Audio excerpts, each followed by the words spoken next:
Hello नमस्ते गोर्खा नेपाल। म अहिले चाहिँ गोर्खाको यो लारपाक भन्ने ठाउँ नयाँ बस्तीको छेउछेउमै छु। त्यो पारि चाहिँ नयाँ बस्ती छ, म यताबाट घुमाएर देखाउँछु। अनि यो चाहिँ नयाँ बस्ती हो। म चाहिँ हिजो आएको बारपाकमा मेरो स्टे भएको थियो। सो अनि अहिले लारपाक घुम्न आएको। यस्तो लारपाकको नयाँ बस्ती, लारपाक चाहिँ जान छ है। लारपाक चाहिँ त्यो डाँडामा पर्छ होइन, यहाँबाट अलिकति। तर चिसो लागेको मौसमले चाहिँ म जान सक्दैन होला है लारपाकमा चाहिँ, किनकि एकदम चिसो छ क्या। हिउँ त परेको छैन, तै पनि त्यसले गर्दा चाहिँ मलाई एकदम लेक लागे जस्तो पनि भइराखेको छ। यो यति हाइटमा आउँदा पनि लेक लागे जस्तो भइरहेको छ कि, त्यसले गर्दा म अलिकति जान नसक्ने अवस्था चाहिँ छ लारपाकमा। यता चाहिँ यो अलिकति यो डाँडा पहाडी चाहिँ लारपाक पर्छ भने यो चाहिँ नयाँ बस्ती पर्छ क्या।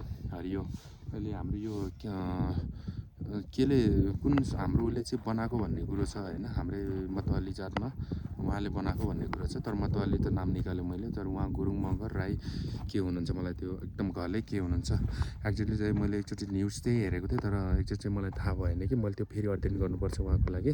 र जस ठिक छ। अनि मैले यो एउटा लारपाकको नयाँ बस्ती र यो अलिकति यो जो कोही आउनु भएको छ भने उहाँलाई थाहा हुन्छ, यता एनटिसीको टावर छ। र म खासै विशेष चाहिँ हिमाल हेर्न आएको। हिमाल हेर्न चाहिँ मेरो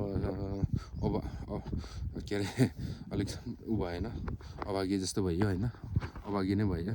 सौभाग्य चाहिँ मेरो खुलेन हिमाल हेर्नको लागि। त्यसले गर्दा जस अब यो एकदम कि यो चाहिँ उत्तरी भेग पर्छ, यो उत्तरी भेग छ। यसमा चाहिँ यो साइडमा चाहिँ एकदम बादल लागिरहेको छ। हिजो चाहिँ यहाँ घामै लागेको थिएन भने आज चाहिँ जस घाम लागेछ, तर बादल चाहिँ यो हिमाल हेर्नको लागि। सो साथमा चाहिँ एनटिसी टावर पनि छ।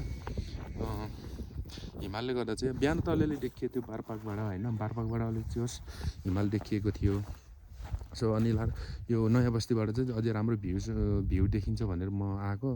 तर आउँदा आउँदै चाहिँ हल्का चाहिँ यो साइडतिर हिमाल देखेको थियो भने के भयो भन्दा फेरि हिमाल देखिँदा ठ्याक्क बादल आइदियो कि। अहिले एकदम बाक्लो बादल छ यो साइडमा चाहिँ हेर्न है। एकदम हावा पनि चलिरहेछ होइन। अलिक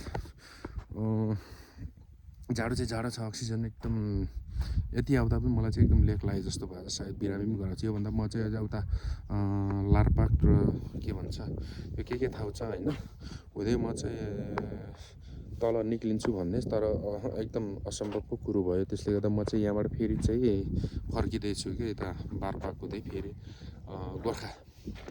गोर्खाकालिका जान्छु, बन्दीपुर। ल हस् त, अहिलेको यो चाहिँ मेरो ब्लग चाहिँ यतिमै हुन्छ। तर चाहिँ मेरो अलिकति मेरो ऊ चाहिँ जुन हिमाल हेर्ने दृश्य थियो त्यो हेर्न मैले पाएन। तर पनि अझै इच्छा छ, म कुरिरहन्छु अझै। इनकेस चाहिँ यो बादल चाहिँ हट्ला जस्तो छैन, हट्यो भने म चाहिँ देखाउँछु चाहिँ है हिमाल चाहिँ। ल।